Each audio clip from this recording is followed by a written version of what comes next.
Our next methodology is called the silent way, and it's accredited to Caleb Gattegno. This particular methodology moved on from the behaviourist stimulus response to what's called a theory of constructivism. And this constructivist approach was very, very different, very radical to anything that had been tried before. The background to this particular methodology was that there was a mathematics teacher who found that his students were finding it very difficult to understand particular concepts. What he realized was that what they needed was a more visual representation of the information. So he came up with a series of coloured rods to help with those concepts in mathematics. He gave his name to those rods, and they're called Cuisenaire rods. And there's an example of Cuisenaire rods here. What teachers of English realised was that if this constructivist idea of using this visual representation worked for concepts in mathematics, why could it not be applied to the teaching of English? And this is what the silent way and Gattegno came up with.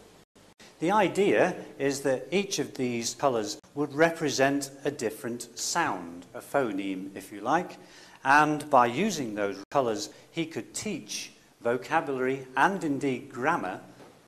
One particular colour may represent one particular sound, and by putting those colours out in a series he could represent the linking of those sounds into a particular word. So if you were quite inventive and you were trained in this particular method, you could use this series to develop the pronunciation of words, move on to the next level into the way in which sentences are actually constructed, and so on and so forth. So what was good about this particular methodology was that it was said to use cognition in the learning process. In other words, the brain was actually physically involved in constructing the language in how it works. So we're really building up the language within our own brain. This constructivist idea is very much the same way that we learn our native language. The other positive thing about it is that it's good fun.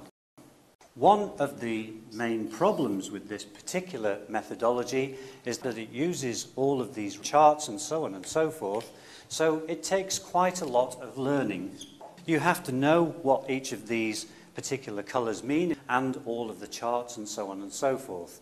And that's true both for the teacher and for the students themselves. The whole point of the silent way is that the teacher would say as little as possible, apart from the modelling of language initially, and one of the main criticisms was that it was felt that this particular methodology was so far removed from didactic teaching, the teacher standing at the front and explaining, that students found it very difficult